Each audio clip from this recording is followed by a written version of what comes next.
This is the place where sports opinions collide. Dead End Sports. I'm your host, Kenneth Beans. Joining me on the show, we got BZ430, What up, though? Nikki Duce, Going on? FIFO 24/7, and Shelton Jave. What's happening? What's happening? We appreciate you guys showing up. I don't think we did a show last week. We didn't get around to doing it. Just some scheduling conflicts with some shows overlapping. But we're back, and just going to catch up on the latest in sports, Oh, we did particularly. do a show last week. It was with the Yep. Stews. Was it last week or the week before? That that was, was it was last the week. week before. You talking about the week before. You think Oh, about the week before, Ken. 2 weeks ago. but shit, we we didn't do back. This pandemic, bro, mess up your whole schedule. I know.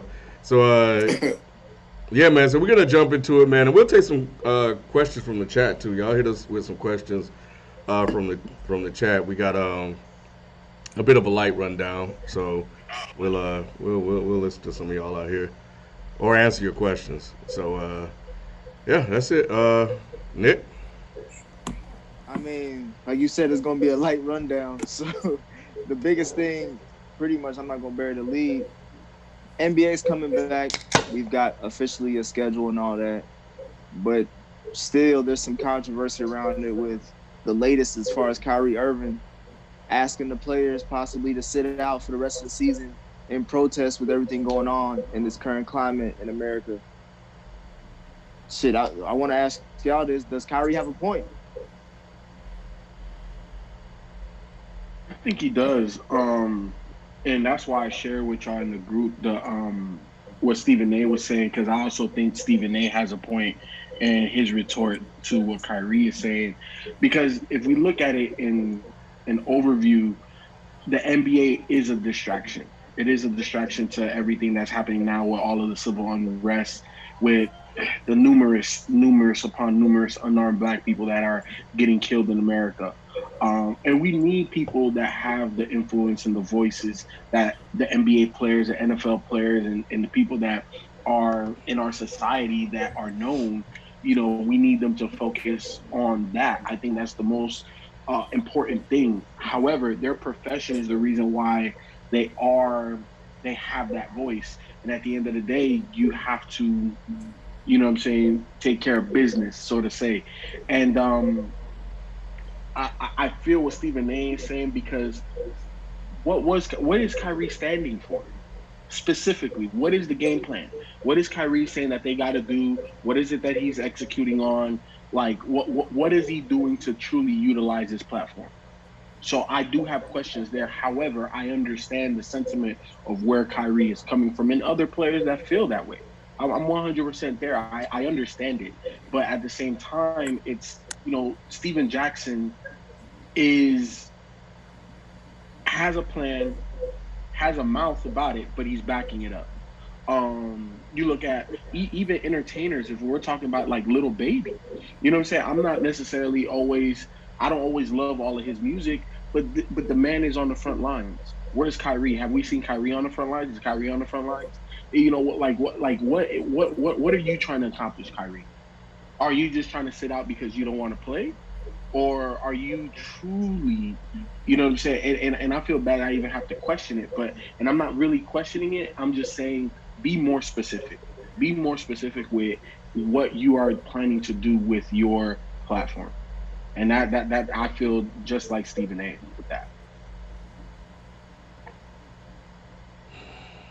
Shelton, do you think he needs to be more specific, or does the stance alone speak for itself? I definitely do. I think that I saw today where during the call he told them that they needed to start their own league. I don't know if y'all saw that, but I just read that today on Yahoo, and maybe I posted it in the chat. you did. Yeah. That's probably why I looked at it. I posted it in the chat, man. I posted at 9:33 p.m. That's probably why I looked. But I saw it where he was saying that. I'm like, start your own league. Like Kyrie has always been kind of left field with the flat earth thing and stuff like that. But this one, he is on to something. But like people said, I think he needs to be more clear in his intent. And I think they can do more good from playing then it could hurt the cause. It's a matter of incorporating the BLM and the stance into the game. That I saw somebody say, like, maybe have an emblem on the court for Black Lives Matter, and speaking out against it on the platform. That would help. You know what I'm saying? Draw business to it. But we just have to see what's going to happen. I just don't know. Then they're giving the players the option of not playing, so we're going to see who doesn't play, because he's encouraging all his teammates to sit out and ignore the bubble. So we just got to see what's going to happen. But I really would like to see Kyrie's playing too, and see if it makes sense. So Shelton, let me ask you something though. Like, do you feel right? Like, and Ken posed this a couple of times already, like on other various shows that we're all a part of.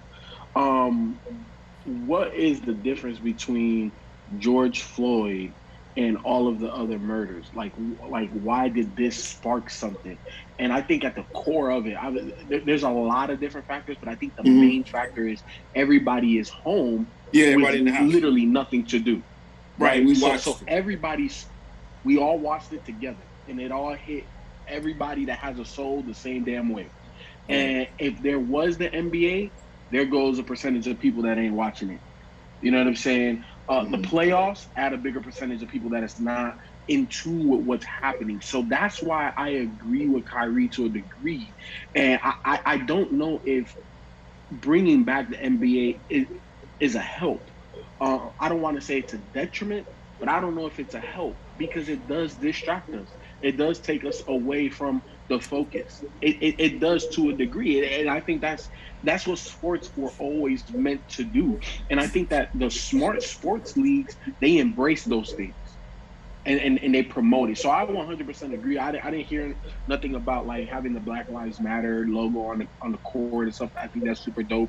I think players, before or after the game talking about, stuff, it adds to the platform, but at the same time, we're taking away from our focus on what it should be at the same time. So I'm conflicted, man. I'm in the middle. I am too.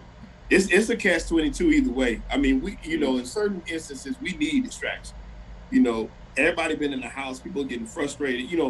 If this stuff hadn't came out, and all the horrible things we've been seeing during this quarantine hadn't happened, we may be in a different place with it. But we needed this distraction up until the murder started happening. And even now, sometimes we need, a little healing. And it's just, I remember going through 9/11 and, needing something to kind of pick you back up. And I don't think we should forget and get off the cause. Just embrace it and use the platform that we have, which is sports and things like that, to like magnify it. B, are you conflicted as FIFA? I guess a little bit, because I do want to know what's his cause, like what's the overall goal for this. It is dope that he threw that, because I don't know if he's the first NBA player to like vocally say that we should band together and start our own league. I mean, I want to say either someone we preached that before, or mentioned that just off camera or just in conversations about like the NBA players getting together to start their own league, because technically they run the league. I mean, they are what bring people's into butts in those seats. So yeah, I mean, I think that's dope that he bring that up. And I've always been I'm that one guy in the group I've never been a fan of starting the NBA season back up. I'm thinking start it off next Christmas Day or something like that, and just chalk this season up as an L. So with him not wanting to play for whatever reasons it may be, I don't know if it's coming from a genuine place, because we never known Kyrie to be that type of guy. It'd been different if it was like LeBron saying that. We'd be like, okay, yeah, we know that's coming from a genuine place. Or if Steven Jackson was still playing, we know that's coming from a genuine place, a real place. I just don't know with Kyrie, because he's never really came off that way, or he never showed us the way it's like, okay, this dude is really sincere about the stuff he say, and besides about the earth being flat, but he's never been super sincere about the stuff that he say. I don't get that real vibe from Kyrie Irving like I do maybe some of the other NBA players. Mm-hmm. Yeah, for me, I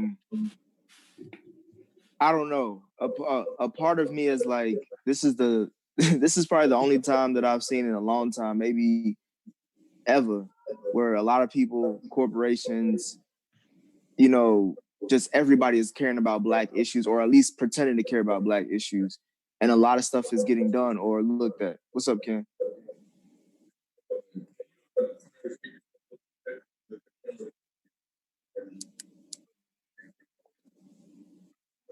Well, I was just saying, like, I think this is the first time that I'm seeing a lot of people respond to black issues, particularly with police brutality, and just like also just correcting some of the, I guess, sins of America that are still present. Like you see with NASCAR taking down the Confederate flag, you see other Southern colleges and universities respond as far as removing, you know, old, plantation owner, slave owners' names from their buildings and stuff. So it's just like and like you said, FIFO, is because there's nothing going on that people have to focus on the ugly side of America and really ask themselves how I played a part in it. So I like this movement we're on, and I like the people who are pushing that forward. But at the same time, the nigga in me is just like, I want to see basketball. I'm bored as hell.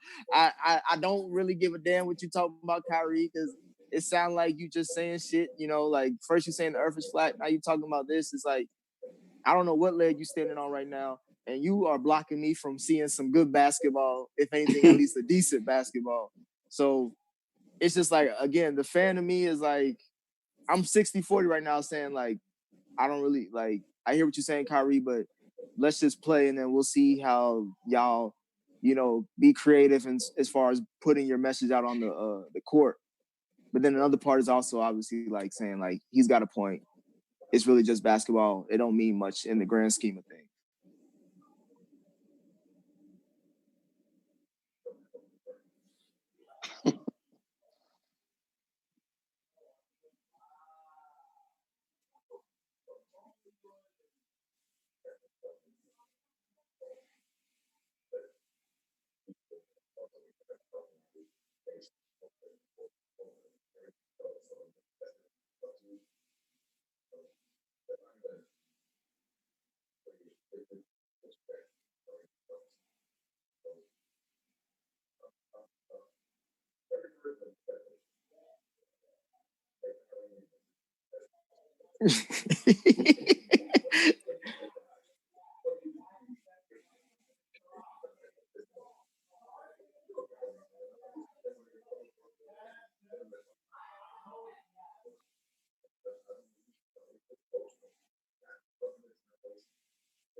Hey,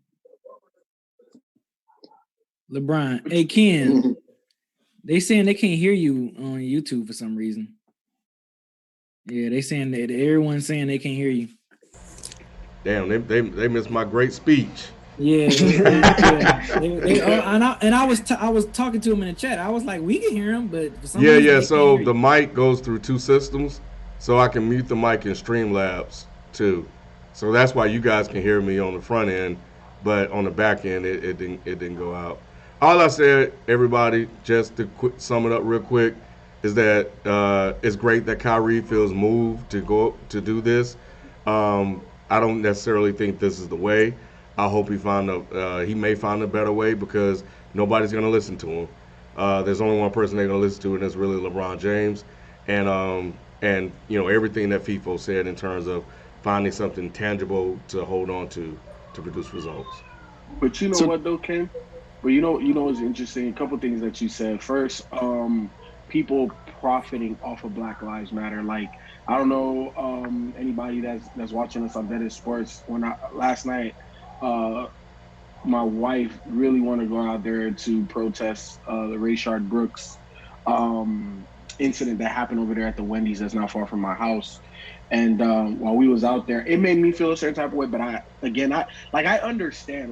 Like with everything going on, I'm there is no judgment like that's coming from me. But like there were people like selling T-shirts, and I get it. You know what I'm saying? Like I understand it. But at the same time, it's one of those things, man, that I don't know if that's the right thing. But again, I'm in a different position in life than other people, so I understand that, and I'll leave it at where it's at. But I think another thing that you said, that nobody's going to listen to Kyrie. They're listening. Kyrie's not the leader or the Pied Piper that's going to lead people into action, but people are listening to the point where he has a spotlight on him because he's the most vocal that's anti. You know what I'm saying? So I don't know what that does or what that means. Maybe it just creates a small divide. Maybe it creates a huge divide. Like, what if it's only five players out of the how many 22 teams that are invited to the playoffs, or to play into the playoffs? Um, what if it's only like 5 or 10 or even 15 people out of 22 teams? Okay, whatever. What if it's like three, four, five whole teams? You see what I'm saying? So I don't know. Like I don't know how far Kyrie's voice moves people. You It know what I'm saying? dropped But by I know fifty people. percent day over day. So What dropped by 50%? the number of people listening to him. So Stephen A. Smith said he had 80 on the call yesterday, and then it dropped to Mm, 40 today. mm, So that's 40 people that was like, all right, cool, sounds great. And what yeah, he's doing. you got a point. I think he was able to get that many people on to listen to them. Some rock with it, those that came back, and then others don't, or didn't. And maybe they feel like there's another way to go about it. So, and I think that's dope. Like, I think the extreme measure he took did create a lot of discussion centered around it. It's just when you play, you could do a lot more because I don't know if they're going to withhold this check or not. But you could do a lot more by being on the court than off the court. But you also say a lot by being off the court because I agree with you, FIFO. If Kyrie plus four other guys sit out and not play, that's a story, and people are going to talk about that, and they're going to talk about the reasons why. And then, unlike Colin Kaepernick, this is one of those situations where they can't necessarily flip it into something about this old relic that we had from U.S. KKK that was created back in the day. So um, this will be solely about what they're actually trying to get changed. Kyrie just needs, and I think he's talking to Steven Jackson. So look, if Kyrie wants to be the mouthpiece, and Steven Jackson is the person that's going to get in the room with these people or that's going to get these initiatives and stuff going. That's a partnership, and that works. And you know what? I'll damn sure take it because we need everything we can get right now. How do y'all think the NBA will respond to that? Thank you for your service. We got it from here. Shout out to Yeah, Tribe Called Quest. Yep. Yeah, I yeah, think so Yep. too. I mean, because Yep. it's about the money at this point yep. for them, All regardless. about that payola. Yeah. Yeah. So, Because They at the already end of the told them day, Negroes like, hey, if you don't want to play because of COVID, all right, cool. yep. Yeah, they're just not going to get paid. But 100% it's about the money because at the end of the day, the NBA relies on so many entities to generate income. It obviously relies on its fans. It relies on other businesses that are sponsors and paid advertisers. It relies on TV networks, small, local, national. Like it's a lot. It's a big conglomerate. And obviously, when you take an entity like the NBA or the NFL or any major sports league, and you tell them, okay, you're going to be on a hiatus for about 2 to 4 months. How do you generate? You can't pay players. You can't play executive. Like you can't get back to the status quo, and you got to make some of that revenue up, or else your next season is going to take a big hit. Already, obviously, people are projecting the salary cap is going to be way lower than what they thought it was going to be because of this. So that means that a lot of these superstars probably aren't going to get the same amount of money, or if they do, the team doesn't have the same amount of money to spend around them. So all of this, man, like it's all intertwined. But at the foundation of it, it's the money.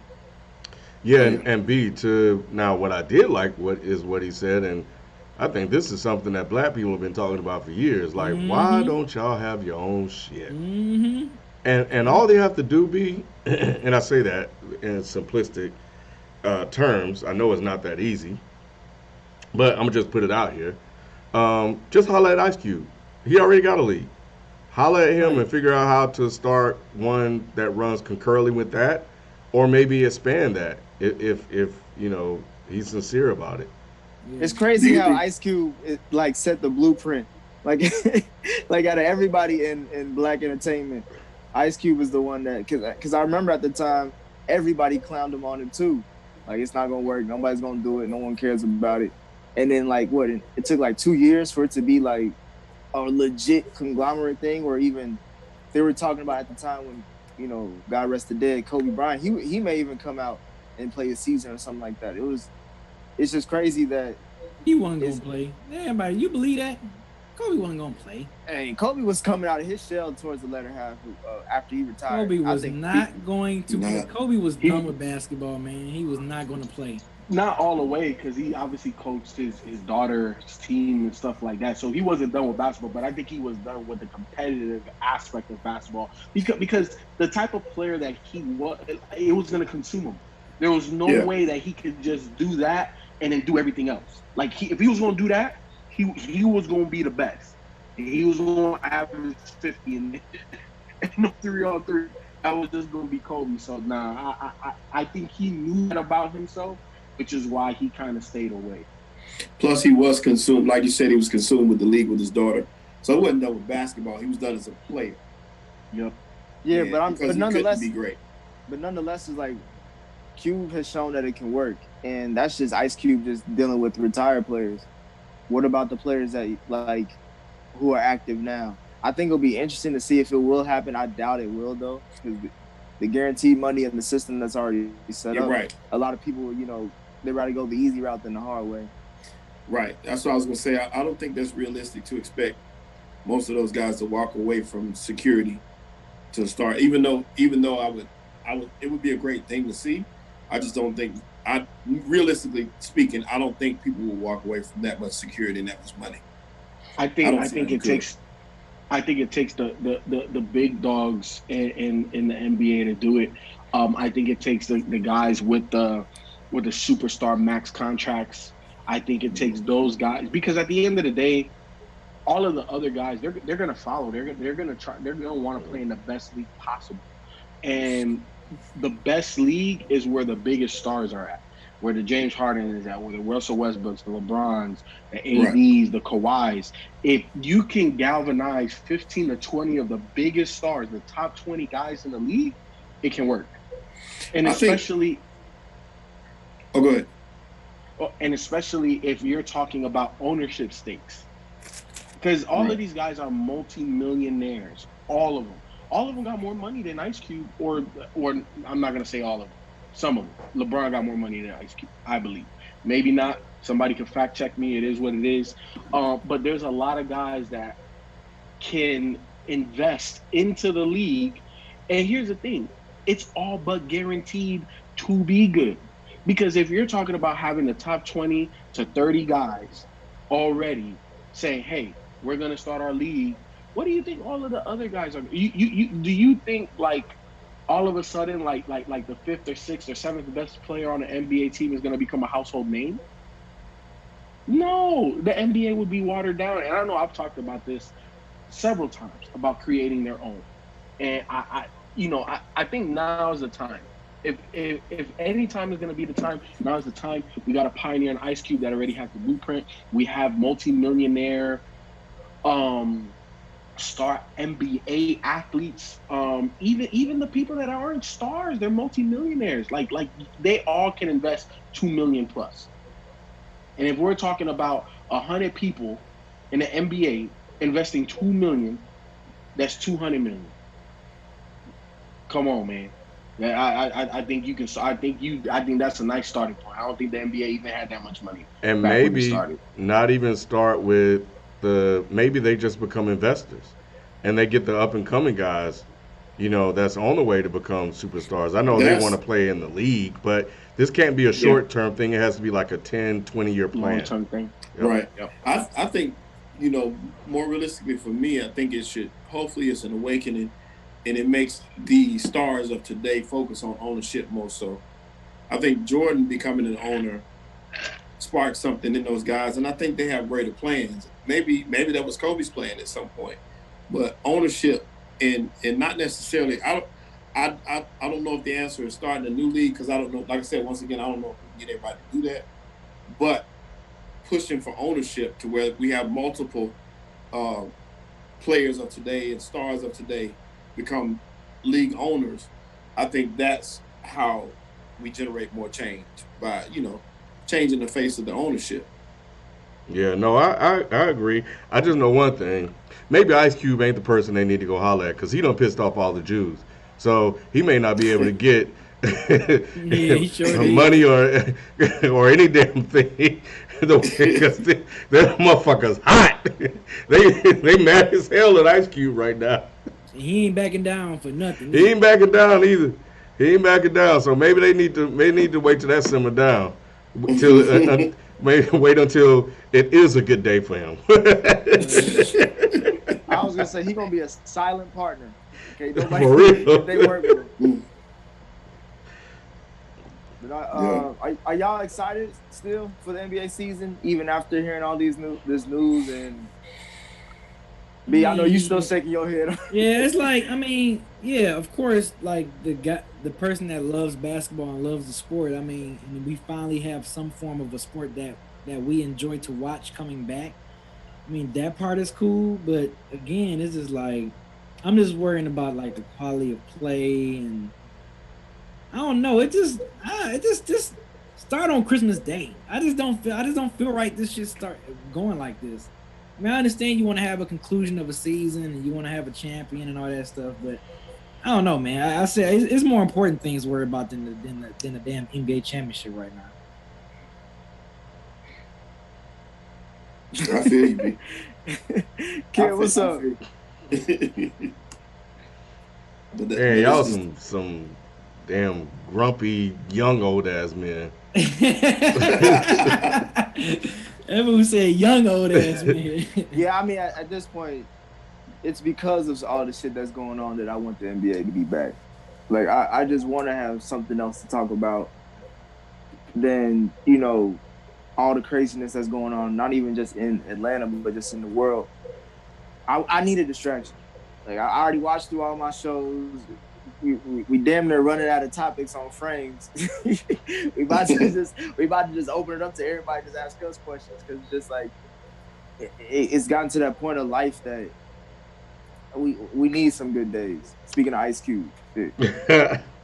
Yeah, I'm still excited, man, and not necessarily even for the games themselves, but the way my brain works, I'm excited about the possibilities. Like, this 22 game format. What's to come from that? The the the talks of there being a shortened season next year because they started so late, and how all of this will work or don't work. I think that's going to be exciting for me to watch it all play out because these are things that, guys on this very show have been talking about. They need to shorten the season. Well, they're going to get a chance to try that. The playoffs, I know I've complained sometimes that it's too long, but they're going to switch it up to have a tournament style. So they get a chance to kind of color outside the box. And I'm really interested in seeing what comes out of that and how it all shapes itself in 5 years. I'm excited. I'm excited for this season. I'm excited to get finality for the Mm. season. I'm opposite of B in that, I would feel worse if there was no champion, if there was no who won the MVP, who won this, who won that. Like, how we just gonna have an empty season? Like, I can't.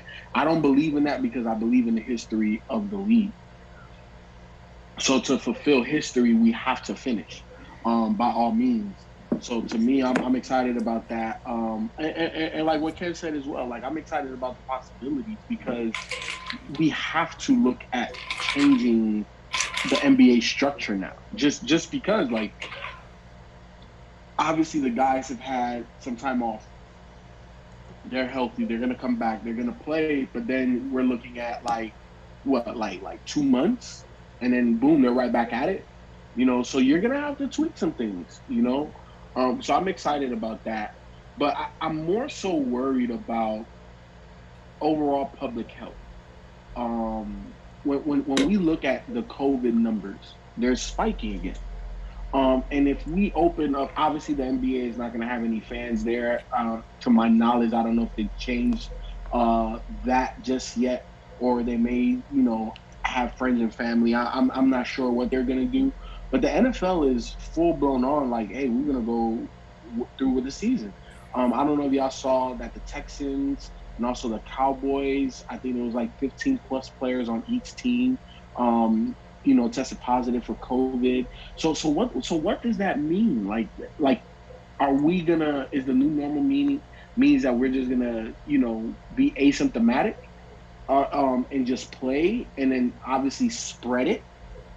So are we gonna have like leagues that are 100% COVID positive? I still have questions, and obviously everybody's gonna move forward because of the money and what that means to the sanctity of the league and these billionaires and stuff like that. But damn, it's like, I don't know, man. Like, how far do we go? How far do we push it? Till FIFA, I somebody think die.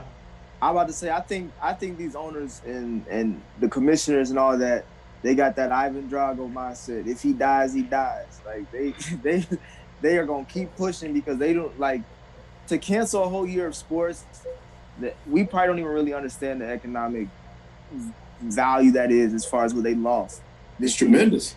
So to try to do that again, or even try to extend that into like how everything's on a calendar year basis. It's not just the season from what we watch it. It's a whole year round movement. So to extend that whole part for if someone else does get sick or if a group of people get sick, I don't think they care. I think they just think they can replace them or they'll find some other way to get creative. Just like how the NBA is trying to get creative now. The game's got to be played. I think that's all they care about. And people are, desperate enough and hungry enough to watch them. The NFL has been the craziest to me because they basically don't give a damn about this coronavirus shit at all. And they have been, full speed ahead with intentions of having a season in what will more than likely be the second wave. And they don't care. Like, I think Goodell came out and said, yeah, we know somebody's going to catch it. And it is what it is. We'll deal with it when it happens. and now that they're starting to catch it, so the NFL, for all intents and purposes, they're practicing what is called herd immunity. Like I even still, they haven't even talked about not even having fans there. They're talking about their full season, 100%, and little to no backlash about it. And have not backed down one bit. Nope, unapologetic, gangsters. I hate FIFA got off though because I want to say, like I've been saying, there's always going to be an asterisk by the season, and I don't see how people could not say there's no asterisk. There's no way. Because you think about it, these dudes, man, like I said, some of them been sitting on the couch watching TV. Now they got to go play ball when they were thinking they wasn't going to play. And then some of them sitting there like you said, there's 40 on the call. 20 of them were saying, we're going to play or not. You know what I'm saying? They still just chilling. So there's no way we can crown a real champion through all this. There's just no way. The cream rises to the top. And the people that are ready for this, you're 100% right, Shelton. There's going to be at least a third of them out of shape. I don't know if y'all saw the report that was saying that Dallas Mavericks point guard. Luka? Yeah, Luka is not in the best shape. You know what I'm saying? That he kind of let himself go a little bit. You know what I'm saying? There's going to be a lot of players like that, and I get it. But you know what though? At the end of the day, the best ones will be ready. They're always ready, but it's still not fair. It's just like what do you fans, right? But no, Shelton. Everybody. What makes something unfair is that if somebody had a unfair advantage, well, some of them did. Some of them had gyms at home. Some of them don't. But you know what though? Look, first of all, you have trainers, you have agents, you have. I'm not going to say an unlimited source of money, but you have 10, 15, 50 times what the normal person has, bro. Like you can find a way to get your training in, Shelton. And here's the thing, even if you're not shooting a basketball, you can go out here and you can work on your conditioning, you can work on your body. Like you don't just have to sit and chill. You could, but see, you also have to think, though, like I said, some of them think just like we do. I mean, if you had told me a month ago that there was going to be a season, I would have thought, nah, ain't going to be no season. And I'm sure they thought the same thing, even though they say, well, stay ready, stay ready. You just don't know. You know, well, them niggas ain't making the playoffs anyway. So that's the one thing I ain't really concerned about them anyway. But think about that. That's Some not unfair, though, Shelton. How many teams say that you stayed ready? I'm staying ready.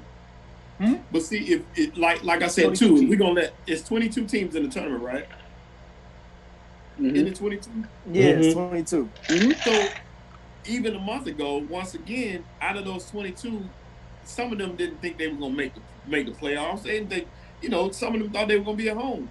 So it's like, how could they have? But you know what? Stay ready. You can stay home. You can stay home. And get paid. It's on you. So that's what I'm saying. Like, there's not an unfair advantage to any one particular team or player. Everybody had the same playing field, and either be ready for this playing tournament or you not. That's on you as an individual. That's not on nobody else. Right, but my point though still is, and I get what you're saying, but my point still is, there's an asterisk. We still not getting the best of the competition. I don't think it'll be an asterisk because it could be like this. In my mindset, this is bragging rights. You know what I'm saying? Like, shit, I was balling during the pandemic. When niggas get taken, this is baller's life. If that motto don't mean nothing now, it ain't gonna never mean nothing. You know what I'm saying? Like, but see, even then, I was balling when everybody was worried about everything else, and then you could be like, shit, I was a champion. I was the one that was ready when everybody else was caught asleep. And see, I would be the one that said, well, I was worried about everything else. I wasn't worried about balling. So it could be flipped both ways. You know what I'm saying? And like I said, we boxing fans. So imagine like tomorrow they say we're going to, Errol Spence got to fight Bud Crawford. One of them could have been training and the other one was chilling. You know what I'm saying? It's still not fair. It's not, we didn't get the same prep time. We didn't get the same, like, okay, this is what's going to happen. It's just not. The NBA players have more information than us, though. Like we we Right. get the last of all that. They've Correct. probably been talking for months, weeks, That's or what I'm even saying. daily with their agents, with the NBA, the commissioner, with each other. They knew something was going to happen. They just didn't know what it was. That's why probably at the end of every message, they probably say is be ready, stay ready. Stay ready. Right. That's what I'm saying. But at the same time, you wouldn't heed it because you may still say, even as a player, this is not gonna happen. You know what I'm saying? Yeah, they get the messages, but how many of them follow those messages if they don't But see it? that's on them. At that point, if you got the Exactly. message, you got the message. Exactly. And then go ahead. Nick. And I was gonna say, ain't no asterisk if you ain't ready based off of your actions. I can It's understand there's some outside unforeseen like circumstances, but if you just lazy like Luka, like I that makes me even just question him as a basketball player as far as his mindset. He wasn't even in the best shape of anything, let alone to be in worse shape. And Right. you were a playoff contender before the pandemic. But So- even let's take the lazy part out of it. Let's take the Clippers. The Clippers were injured going into the postseason already. Now everybody's healthy. It's still not the same. It's still not the same. Same thing with the Sixers. Sixers had bumps and bruises and nicks. Now they're healthy. So it's still not the same. It's not the same because you had all this extra prep time. But those teams, when healthy, were better than the rest of those teams anyway. So that's why we always say when healthy, this, that, and the third. Well, Right. now, like you said, they're all healthy, so this, that, and the third is true now. Like, But the that's teams why- is gonna be. That's why there's an asterisk though, because you were allowed that opportunity to get healthy. What if another year they say, well, we just gonna postpone the playoffs because LeBron sprained his ankle, so we just gonna wait. Nah, till but we know that that's not what's gonna happen, Shelton. So it's like, come on, man. Like either you ready to play or you not, and that's on the individual. You know what I'm saying? Like that's on the individual because that is at the end of the day the difference between J.R. Smith and Dwayne Wade. That's the difference. Dwayne Wade stayed ready. J.R. Smith, he want to go chill. He want to go party. He want to go do this. He'll drop 30 on you. He gonna get a miraculous dunk and a lob and this, that, and woo-ah. But is he an all-star? What is his legacy? You know what I'm saying? So at the end of the day, he won 6 Man of the Year with the Knicks, so I got to shout out to JR. You know what I'm saying? We popped the bottle that night. And he also grabbed a rebound and in a tie game and ran all the way to the back to the 3-point line. All right, Ken, I'm trying to celebrate I'm trying to celebrate black men these days. All right, goddamn it. You bringing up old shit, Ken. At the end of the day, man, like Shelton, I can't accept that from a professional athlete. It is your job to stay in shape and to play a game for your profession. You must be ready. And if you're not ready, that's on you. That it wasn't worse in LA than it was in New York, than it was in Texas. Everybody's stuff shut down. Everybody. Correct. And that's what I'm saying. Even though these guys are paid millions of dollars, they're still people. So just like we do at home when we were all put out of work, we kind of got rusty. We changed our sleep habits. We changed a bunch of stuff up. We expect them to do these things because that's what we expect from athletes. But how many athletes did you know that are that disciplined to stay in line? All of them? No. Some of them. 80% of them? No. You know what I'm saying? So realistically speaking, they're not where they need to be. And they won't. Let me ask you this though. In those 8 games. Let me ask you this, Shelton. Do you not think that for somebody like a LeBron, like something that I would say we underrate because I think he's arguably the greatest leader of all time. Isn't it on like LeBron to make sure his guys are working out and being ready for it? And LeBron would. That's my point. LeBron is that guy. And I feel you, but that's not unfair. It's just that's who LeBron is, right? We don't know what type of leader Kawhi is because we never hear him talk. We don't know how he feel about anything, but we know the man is a quiet assassin and he comes to work. But we don't know how he instills that into everybody else. Another great leader, I would say Dame Lillard. You know what I'm saying? I think that he has, and obviously you can't force nobody. If people just not in shape, that's on them. But at the end of the day, great leaders demand excellence. And if you're going to play a professional sport and you are serious about winning a championship, you're going to be ready. I agree. I agree with that. What I'm saying though is there's still an asterisk because you got some guys who are not. You see what I'm saying? I agree that they should be. I ain't saying that they shouldn't be. I'm saying they're not all going to be there, and we can't And I expect agree them with to. that. That's life. That you just talking about life right there. Some people gonna be Right, ready, some people ain't gonna be. right. But That's once just again, life. this is something that's made up on the fly, unlike every other year where we knew when the playoffs were, we knew when the championship was going to be, we knew the sites, we knew everything going on. All this stuff is coming up on the fly. So to say that this is the same, holds the same weight as every other year, you can't say that. There's just no way to say it. This will always be a special year with an asterisk. This championship is different. There's never how long they been out? Three 3 months. months? How long? 3 months going on 4. So this is almost like starting a new season. It You see what almost I'm is. saying? You know, like here's the thing. I agree with everything you say. I don't believe in the asterisk because at the end of the day, there's gonna be a finality to it. We're gonna see some great basketball, and it's different, but that's just the world. And I'm not like at the end of the day, Shelton. People aren't gonna look back and be like, "Oh yeah, that one championship right there." Mm. Do people really talk bad about the Spurs win in the shortened season? No, that goes to credibility. That adds to Tim Duncan's legacy as the greatest power to ever play. That adds to all of those San Antonio Spurs. Like Avery Johnson would not be, first of all, a head coach. Um, Avery Johnson wouldn't have been the head coach of an NBA team or a college team if it wasn't for that championship. That Right. promoted and did a lot of things for a lot of people in that organization. Even like at the time, of course, people were having this type of conversation. But when we think back about it, do you say, "Oh yeah, they the only reason why they won it was a shortened season"? Do we say, "Oh, they played the number 8 seed in No, the East"? but see, Do we talk about that? no, we don't. But like Aldrin J in the chat, thank you, Aldrin J, for saying this.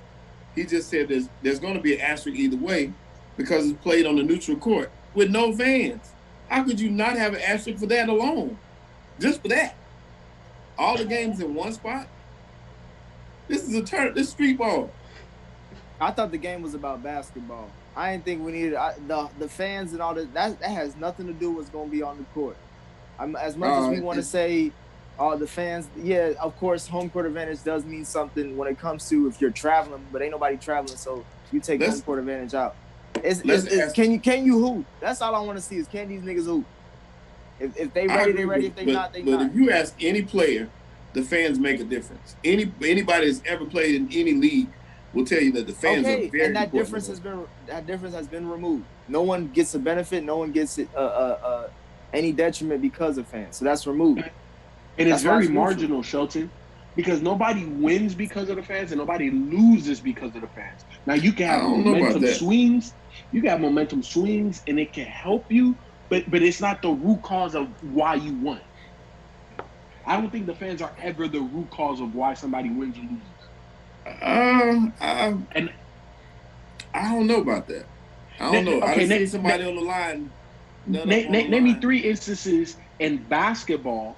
And I know it's very tough off the top of the dome, but at least give me one instance where the fans were the reason why they won something. Like I said, you just think about people being at the line. Wasn't it Nick Anderson at the line? You don't think the fans had nothing to do with that? A little bit, but I think that was more mental than anything. Because of the fans, though. Because if there wasn't no fans in there, he done knocked him down. Because of the moment. And then, who were they playing? Didn't somebody come up to him and say something to him? Somebody said something to him. Yeah. And that threw him off. I'm not saying that the fans didn't play into it, but he missed them free throws before he even stood up to that line. Just like Gilbert Arenas. When LeBron went and touched him and said, you know what I'm saying, if you miss anything, you know what I'm saying, y'all going to go home or something like that. He went up, Gilbert Arenas went up there and missed too. The fans played into it, but they weren't the root cause of why that happened. Hey, is that when Deshaun Stevenson thought he was the LeBron stopper? Yes. And it wasn't. Didn't Jay-Z like come out with like a verse or a song or something? Yep. Stuff like that. Yeah. That series. Mm. Was there anything else I wanted to talk about NBA wise? I got one NFL question or topic.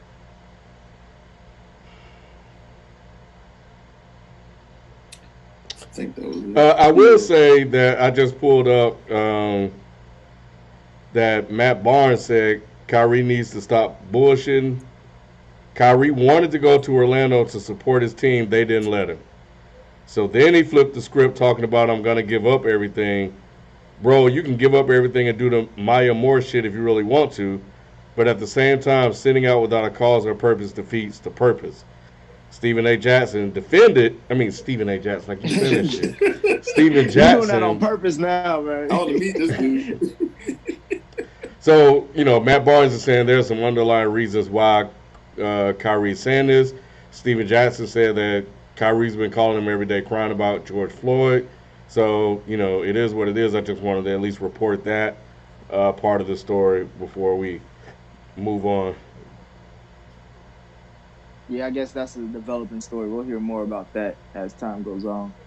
Um, yeah, the one NFL topic or story that I just saw today on ESPN.com was they said Lamar Jackson admitted that the Ravens underestimated the Titans in that playoff game. Damn. So that made me think: did he? I don't know. I don't want to put this on him, but did him or slash the Ravens cost themselves the Super Bowl because of that? Well, I don't think they would have got past the Chiefs, but I think you could tell that this was a very good team that hasn't been there before, and this is like what I be talking about in the NBA, where you got to take your lumps. Like you can only go but so far before you have to experience heartache, before you can overcome that hump. And this is that hump. I think the Titans were the perfect team to be underestimated and then come smack you in the mouth. Defense was decent enough. Derrick Henry, that's all I need to say. And Ryan Tannehill, he threw like 9 times that game. Like, you know what I'm saying? So it was the perfect storm, and I think that this is one of those experiences that Lamar Jackson and the Baltimore Ravens as a whole, as the backing of Lamar Jackson taking over that franchise, that they got to learn from, and they know now. But my question, I agree with everything you're saying. I guess my main question is more about the fact of like we saw what happened to Cam Newton when he had his time to get to the promised land, and he didn't accomplish the full goal, but he got far. We saw the same thing with Kaepernick, and now we're seeing this with Lamar's. Like, you don't like this. Not the NBA, like where if you have a good squad, you most likely you can run it back. Like this is the NFL. Like, you know what I'm saying? Like, and this was his MVP. This was his breakout year. He could have he kind of revolutionized football a little bit. But the thing about Lamar Jackson is that he's just literally scratching the surface.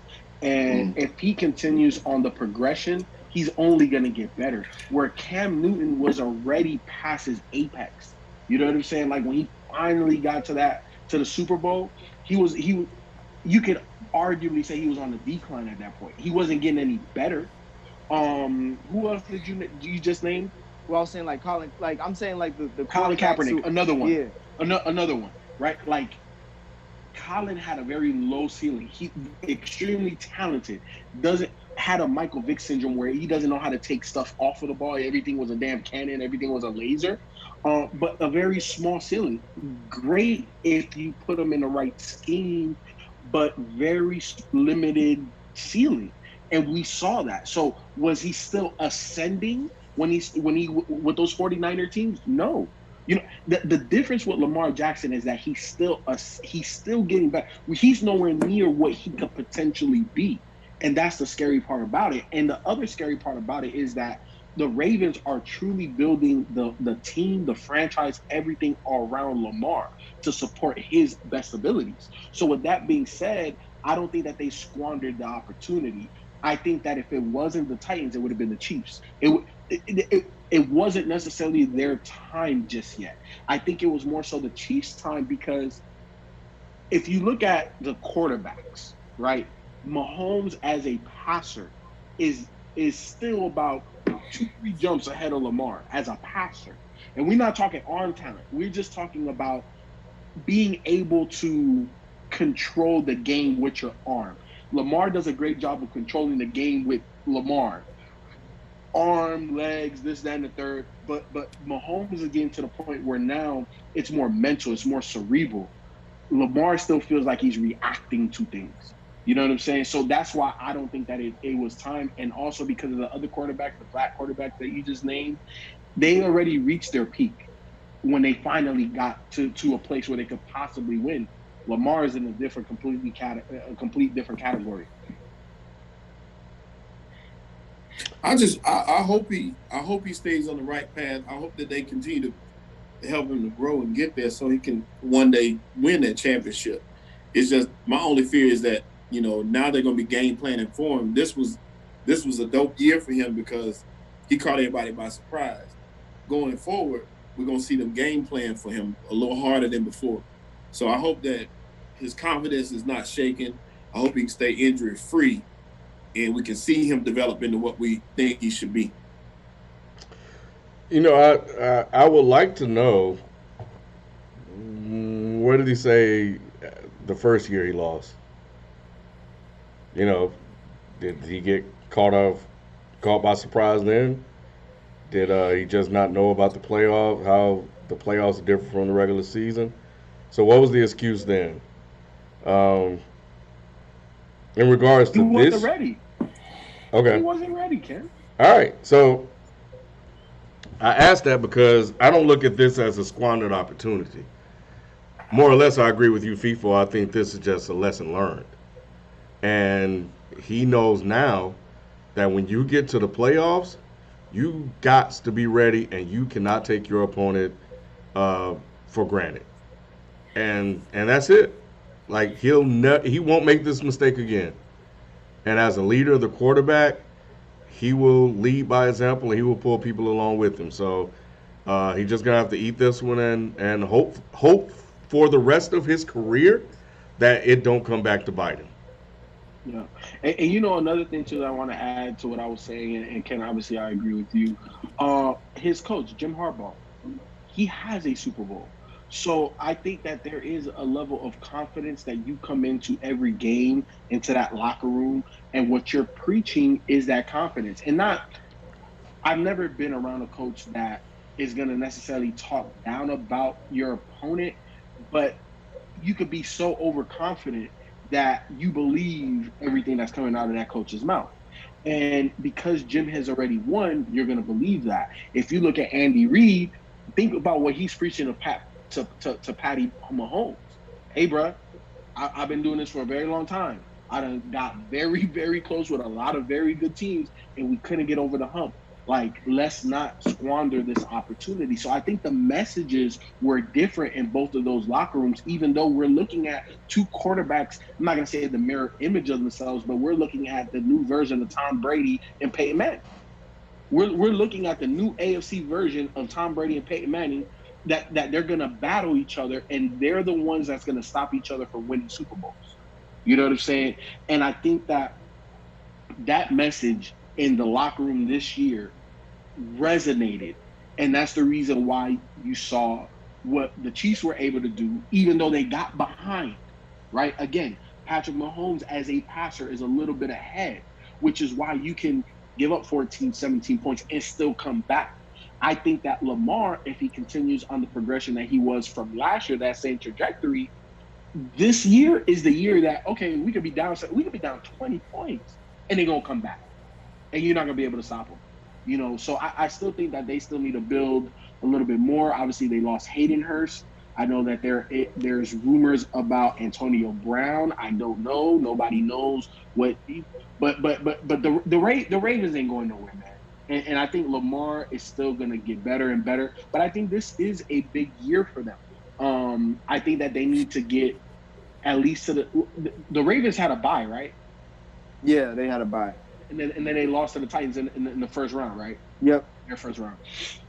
So I think this year they definitely win at least one playoff game, but then they're gonna have to go through the Chiefs, and I don't know if they're just ready just yet, but we'll see. They got to get That's through. and They got to get through that Madden curse. That oh too. yeah, 'cause I was gonna say that too.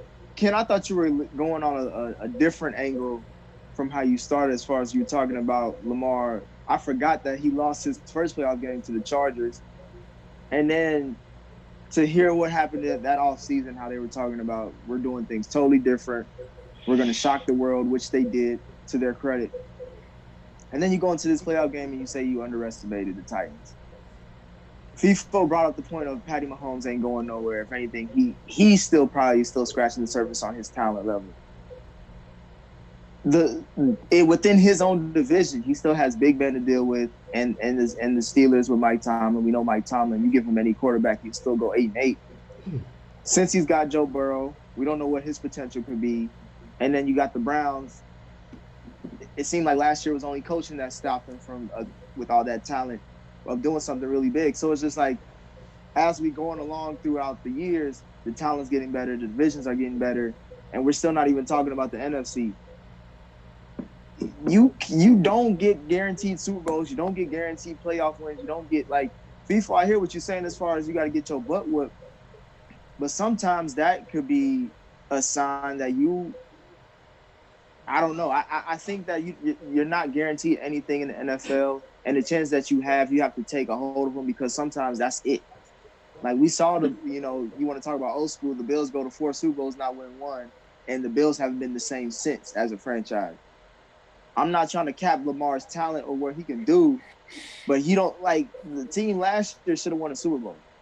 I mean, you could talk about the Ken curse as the Madden curse when he picked them to win, but they should have won the Super Bowl, honestly. They had the better defense. They had the MVP. It was locked up for them to win. I was expecting a close game with Patty Mahomes, but I was expecting the Ravens to pull it out if they got that far.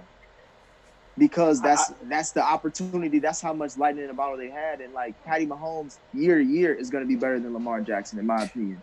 But as far as they beat him earlier, so I figured they were looking for revenge. I think they would have probably gave him a better game and probably beat him too. I could see that happening too because of the earlier matchup. Here's the thing. So I think with Patrick Mahomes, man, I honestly think he's like Lamar Jackson. I don't think will ever be better than or as good as Patty Mahomes. I'm just gonna say that. 100%. I 100% agree with you because his starting point as a passer is just so much higher that Lamar has to catch, and I think that because of that, the Kansas City Chiefs are way more dynamic, and not just because of Patrick Mahomes and obviously the weapons, but the offensive mind behind it. Jim Harbaugh is a great motivator, knows defense, but I wouldn't call him an offensive guru. This offense is literally the 49ers offense just slightly tweaked because they went and got the same offensive coordinator. You know what I'm saying? This is not Kyle Shanahan. This isn't Sean McVay. This isn't some type. He's not a guru. And because of that, I think that the Kansas City Chiefs will always have an advantage. And I think that is even as dynamic as Lamar can be, I don't know if they can outscore or outpace the Kansas City Chiefs. They're going to need more weapons. Lamar's going to have to become a better Lamar's going to have to be able to beat you solely with his arm. He needs to get to that point before he can truly like dismantle or outplay the Kansas City Chiefs. He's going to have to get to that point. I don't know if he's there yet. And going, just rewinding a little bit, I don't think it's a squandered opportunity, Nick, because when you look at a lot of the other quarterbacks that were kind of great but never got over the hump, a lot of them didn't get to the Super Bowl this early. A lot of them was later on in their career, right? Like, even if you look at Michael Vick didn't have true success until he came back with the Eagles. But that was way later. If you look at, especially a lot of the black quarterbacks, they don't have success until year 5, 6, 7, 8. And then it's kind of like a rapid decline. Well, I don't know. Wasn't Cam? What year was Cam when he went to the Super Bowl? Was that 5 or 6? That lad was just right after his rookie deal. And Cap, he went to the Super Bowl like what, his 3rd year? Yeah, but Cap was a little different. Again, yeah, he was different. It was more of a system. It wasn't because Cap Lamar's was a system. Great. But Lamar got a lot of stuff you can't teach. Lamar is more than an athlete because he makes premier athletes look like JV players. Yeah, he Cap made a ton didn't of do plays that. to get them there. Exactly. Cap made plays. Cap had an arm and Cap had legs. And I'm not taking that away from him.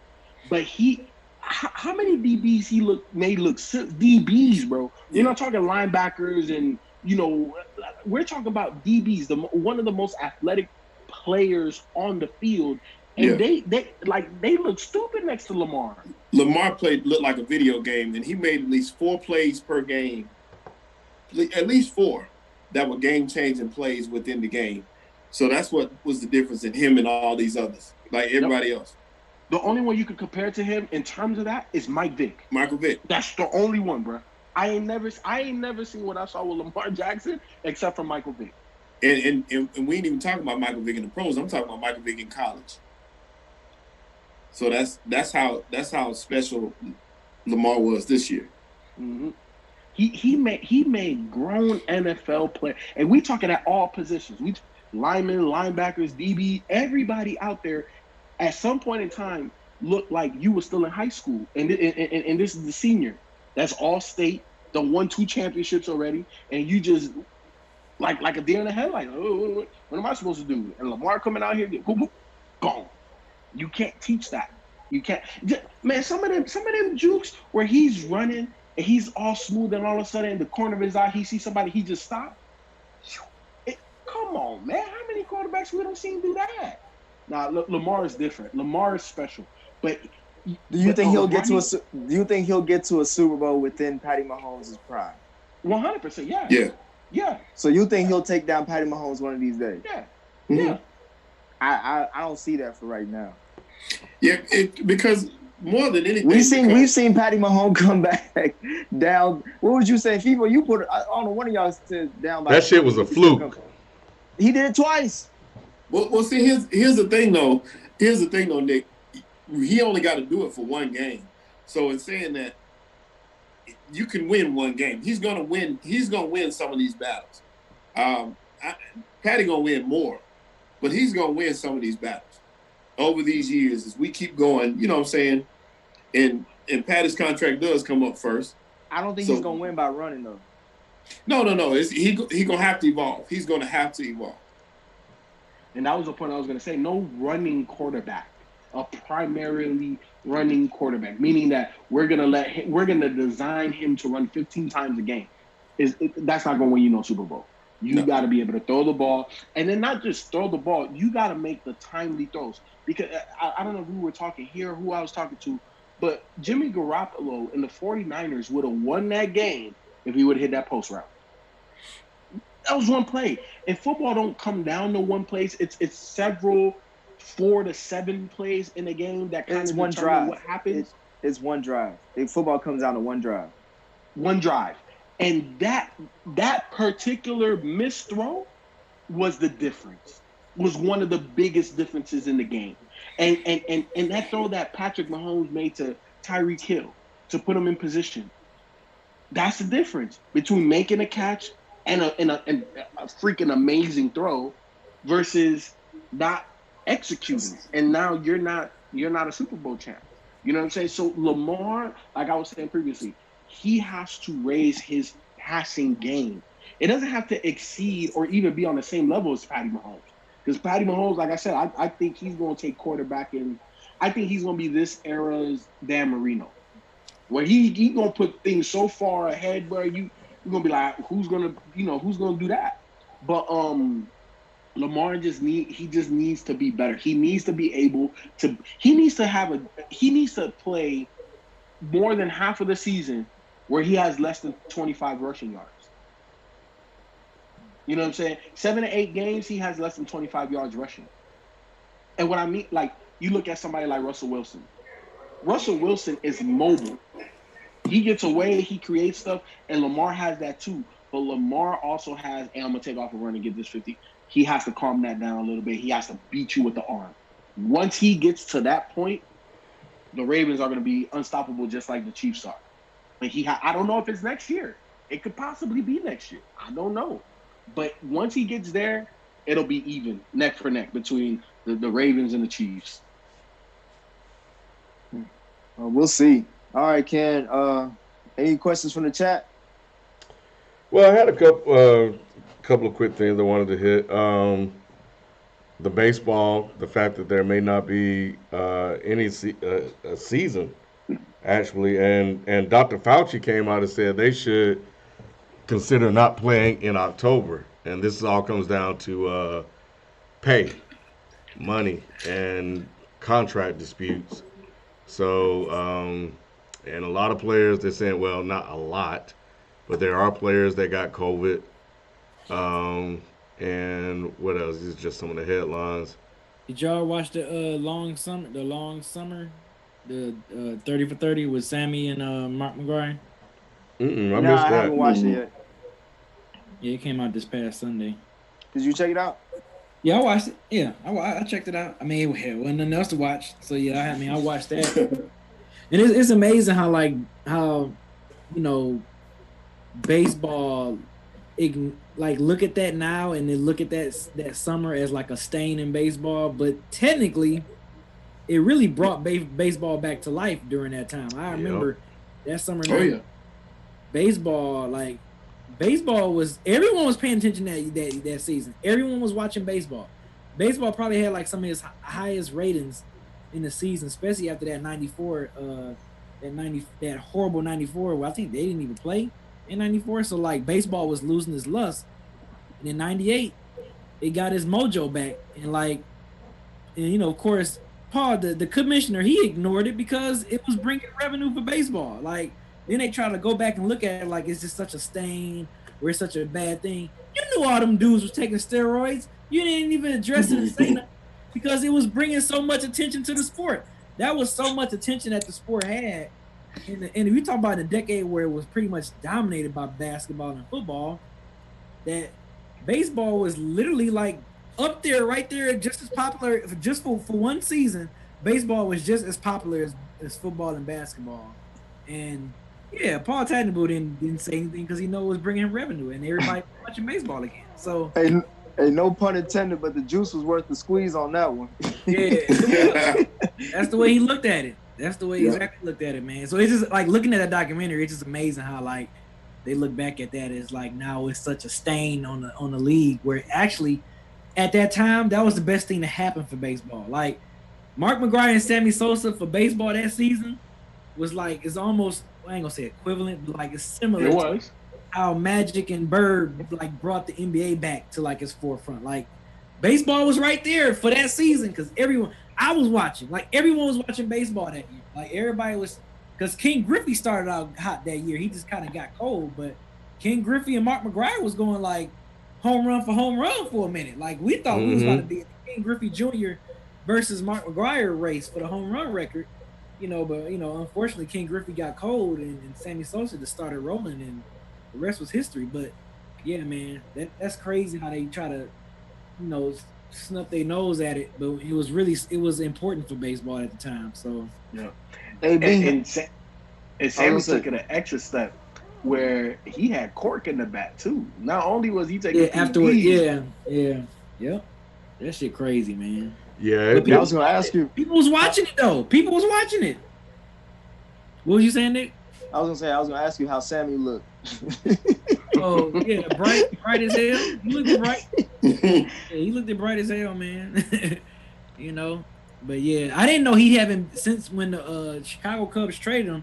He haven't been back to that club. He haven't been back to the stadium or nothing since they released him. I'm like, damn. Like that's what I mean. Like y'all turn a blind eye to that season now, but really, he brought attention to that organization, man. Like in a good way. Shit, it was bringing revenue and everything. Man, man. They fake as you hell. talking about bringing back one of the most storied franchises in baseball. Right. The Cubs been around since the 1910s. Yeah. And then, to bring that squad, because I was in Chicago when all of that was happening. So you talking about? Well, this was the same year that Jordan won the 6th championship, and the Cubs was still like being talked about. That shit is crazy. Yep. And the city was crazy because obviously, Michael Jordan and the Bulls, they ran the town, but then, now we can, really cheer for the Cubs. And then I want to say Frank Thomas was still in the league playing for the White Sox at the time. Yeah, too, he right? was. He was. You know what I'm saying? So like sports in Chicago was the shit at that time. I'm not even going front. Like you could turn on anything and something was being played, and at a high level. Obviously, the Sox weren't necessarily that good. I just remember Frank Thomas, the big hurt, was he was nice or on the decline. I can't really remember. I don't, me. I don't watch baseball like that. But either way, man, no, Sammy did bring a lot of attention to Chicago. I feel like the commissioner don't want to admit it, but the players juicing brought more eyes to the game. Like people was loving seeing him cracking home runs out the stadium and all that stuff. I mean, man, he supplied them with the juice. He probably did, because at that point, if they all juicing, you pretty much playing in an even playing field at that point. You know what I'm saying? Mm-hmm. So it's like, what's the difference, man? Everyone was enjoying watching that shit when they was all juiced up. Right. Pitcher started juicing. Kurt Schilling, He was all juicing. Roger Johnson, Yeah. Roger Clemens. It was all juicing. But I mean, it was interesting. Like, to see what they was doing while they was on the juice. That shit, it made the game interesting. It made people watch. So I know Sammy Sosa forgot how to speak English, didn't he? You said what? Sammy Sosa forgot how to speak English when they asked him about it. Yeah. Yeah. What was you about to say, people? So I know we brought a while ago, like the first version of Better Sports, when we was at Central Park and we had Kyle on the show, and I want to say this question was brought. I'm gonna bring it back. Do you think that steroids in any other sport helps out the player like it does in baseball? And in baseball, this is my opinion. This is not fact or nothing. But in my opinion, obviously, you can swing the bat as hard through all 9 innings. Your bat swing speed is faster and more consistent at a higher rate. For a pitcher, obviously, you could pitch longer, harder. It doesn't do anything about your running and stuff like that. Like, obviously, your stamina is a little bit better, but baseball has nothing to do with that. But do you think that it really helps football players? If so, which positions can benefit from it? And also, does it help basketball players? I mean, the only thing I think it helps with baseball, as for someone that's played it, I don't see steroids helping with hand and eye coordination, and that's a lot you have to deal with when you're facing the pitcher, because pitch speeds and all that stuff, you don't know if you're going through a changeup, a break ball, a fastball. So for you to have that hand and eye coordination, unless they got some steroids that can enhance that, wow. But I mean, as far as like you mentioned earlier, yeah, swing speed. I mean, definitely steroids plays a part in the swing speed, because, yeah, that's if you cracking a fastball with good swing speed, you're gonna knock that bad boy out, especially with that power. So, but only thing I'll just say is this shit do not affect your hand and eye coordination, and that shit is tough. Hand and eye coordination when it takes you a split second from the time that pitch leaves that pitcher hand for you to have your eyes to connect to that shit is and them balls are not big. We ain't talking about softball. We talking about regular baseball that's smaller. But yeah, I don't see steroids doing anything with your hand and eye coordination. Only thing I can see it really affects is the bat speed, and like you mentioned too, if you a pitcher, your arm speed. You know what I'm saying? You see those, and you're still throwing 98 fastballs in the 9th inning. Like, what the fuck? So that's the only thing I see it helping. Yeah, and the thing about it is those guys would be pros without steroids, but they wouldn't be home run kings, nor would they be, like you're saying, throwing all those strikeouts without them. Bonds was still hitting shit crazy though before the roids though. Not at that rate. Nowhere near that rate. I don't know. He was still knocking that shit out the park. Like when he was getting 30 to 40 home runs. The older he got, he started hitting 50 and 60. Like, come on. Yeah, man. I mean, yeah, but he was. And then even for the people, Ken, that want to say that he was still nice or whatever, and I don't disagree. But then look at the length of home runs, bro. I don't know nobody in life that gets stronger as they get older. I don't know. I haven't seen it. But I mean, Bonds is a Hall of Famer before the roids. Like 100%. Bonds was already. I agree.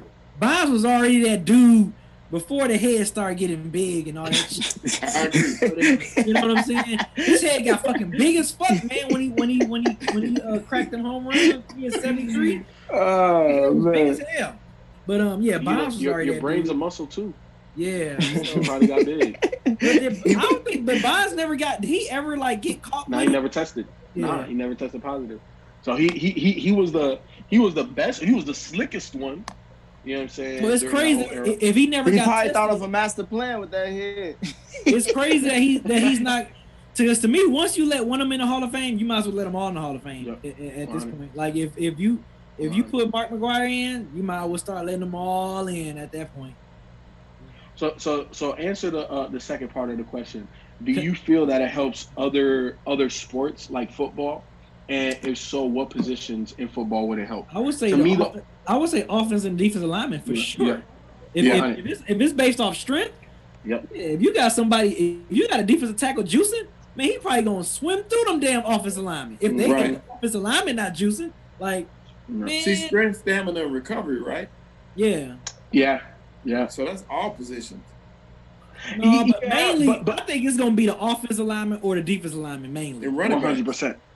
Running backs too. Yeah. But I don't see it helping a quarterback. I don't see it really helping a wide receiver. Arm strength, maybe? Obviously, Quarterback arm punters and kickers. No, I'm talking about quarterback's arm strength. The arm. A little bit, but let's be honest. Really, what makes an elite quarterback is more accuracy than arm strength. You can have all the arm strength in the world, but if you can't put it right where you need to put it, it don't really matter. And see, that's how I feel with steroids with baseball when it comes to hand-eye coordination. Like you can have all the power you want, but if your hand-eye coordination ain't where it's at, you're gonna be striking out. You know what I'm saying? But just like Shelton said, like you wouldn't be an NFL quarterback if you couldn't, you know what I'm saying, have at least some type of accuracy. So yeah, juicing will help you with the arm strength and then the stamina. You know what I'm saying? You taking hits or whatever, and then it's the fourth quarter, like the arm feels fresh. But for like wide receivers, obviously I could see it helping with DBs that want to jam and stuff like that, but it's not going to help you catch the ball. It's not going to really make you that much faster. It's not going to. You could just last a little bit. You can last longer, but that's not. Come on, it's a wide receiver. You know what I'm saying? But I definitely think O-line, D-line, running backs, because I think those are the positions that get the most wear, the most physical wear in the game. Yep. So yeah, definitely that. And then in basketball, I don't think it helps. I mean, it don't help. Unless you're just a center that just want to bruise people all day down low. I don't. A Karl Malone like power forward. That's what I'm saying. If you want to be a bruiser, like if you go in the league saying I want to be punishment down low, then yeah, you can juice up. I mean, I can see where taking steroids will give you an advantage. If you ain't trying to be no stretch four, yeah, I don't see the way the game is played now. I don't see how steroids can help. It's not gonna. Your stamina, obviously, you can be in the fourth quarter jacking up shots or playing hella hard defense or offense and not have the same drop off. That's about it. But it's not going to improve your skill. It's not going to make you a better shooter. It's not going to make you a better passer. If you just want to be a bruiser, it's for guys that want to be bruisers. Like guys that want to be like a Ben Wallace. So like if someone was coming up in the league, I want to be a 5-time defensive player of the year instead of a 4-time.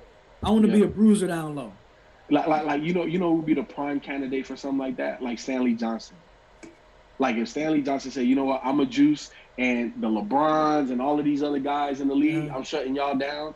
I don't care about no offense, nothing. I'm gonna just bruise y'all, play physical ass defense, and be kind of like a Tony Allen but bigger.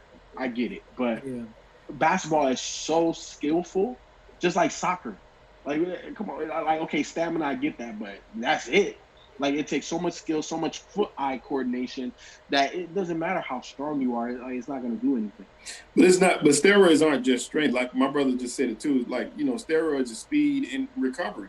So it would still help in those sports because you think about these people who can't get up in the mornings and those 100% would help. I'm just saying that it's not going to take. Like I feel like you could take an average baseball player and make them into a home run king, like you said. Like you're not going to take an average basketball player and make him an MVP because of because it's so much skill. It's so much. Yeah, it's so much skill involved. It elevates. In most cases, not every case, it elevates that person to the next tier. Wherever you are, it puts you here. Yeah, no, 100%. So like a sport that it doesn't matter if you're the slowest, sprinting. If you're a runner and you juice, oh yeah, you have an advantage. Just like cycling, because that's all power and stamina. You know what I'm saying? But when you start introducing a mass amount of skill in a sport, the more skill it is, the less effective I think steroids will be. And even though baseball is very skilled, but it's just like you have to have so much skill to even make it that it's going to enhance what you already have. What else you got, Cam? Well, apparently Major League Baseball put out a Black Lives Matter video. They got black players from across the league. Yeah, I don't know where they found all them black players from. I think it's there was just some Latino too in there, right? Yeah, I think it's the same 3 players. They just, color them different shades and I think they had Latino players with them too. Yeah, well, they did. That's the only way you're gonna get enough. That's the melanin. They gotta call them black and brown. Yeah, you can just pretend. Hey man, let me ask y'all a quick question on the Kaepernick subject. Somebody did post it in the chat, but I was gonna say it too. Do y'all think he's gonna get back in the league? No. No, I think he'll get like a position. They'll probably offer him some type of activist position, maybe in the league or whatever. But I don't think he'll be a player in the league anymore. Yeah, I don't think so either. He's 4 years removed now, or 3? Yeah, I think it's. And I hope not, because at this point, if he's back on the active roster, it's charity, and I think it also shows that the NFL blackballed him. They colluded against them. Obviously, we know he won the settlement or whatever, but I think from Colin Kaepernick's brand perspective, I think that's a bad look. I don't know. I want him back for selfish reasons. I want him back because I would love to see him on the field one more time. That's just me. I feel like it's a triumph. You sticking it to him. Like, I'm back. You tried to keep me out, but now I'm back. I don't know. That's just how I look at it. But I like you said, I think it's a far-fetched idea to see him getting back. But if he does, I think it's still a win for him. And I feel you on that. We know he's not a starting quarterback. He left the game, to me, a starter caliber quarterback. He'll come back, not that. It's not like because the real big FU is sticking it to the man with him go out there, 3,500 yards, 30 touchdowns, and a Super Bowl appearance. Then it's like, yep, see what they was doing to me? But we know Colin's not gonna have that type of career comeback. I don't believe it. He might prove me wrong. But maybe I'm just being cynical. I don't see it happening where he's going to be a top 10 quarterback in the league if he comes back. So because of that, and I feel that they robbed him of some of the best years of his career, what's the point? You know what I'm saying? Just to say that he's already proven that they didn't want him and they colluded against him. He proved that already. You know what I'm saying? So on the field, what type of accomplishment are you going to be able to have to really stick it to him? And I don't think he'll have that opportunity. Unless you get on those steroids.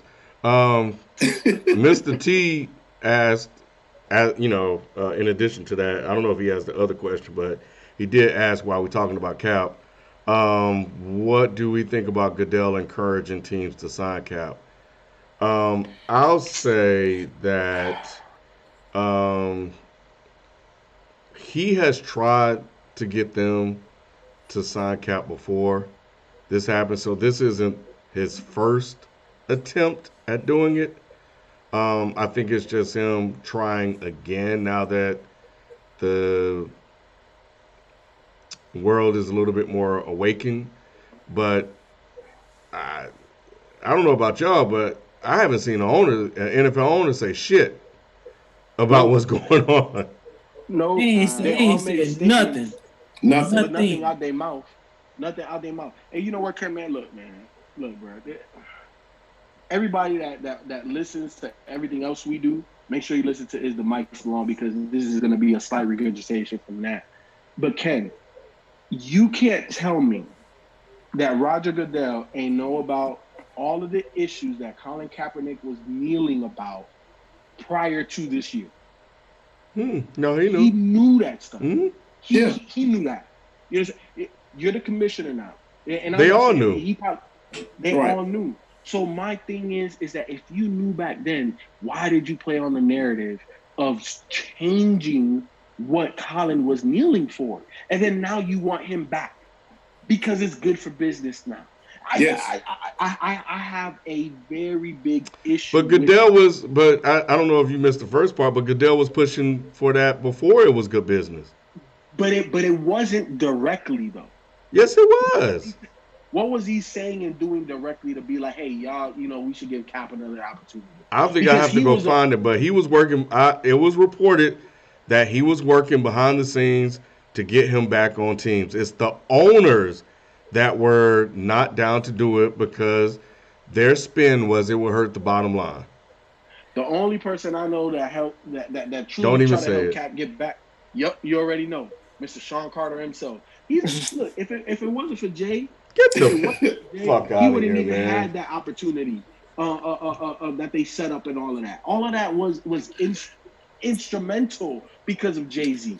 You know what I'm saying? Like, come on, man. Like Goodell, if Goodell had enough power to get Colin Kaepernick No, he did an not. off No, he does season. not. No, wait, listen to what I said before you jump now.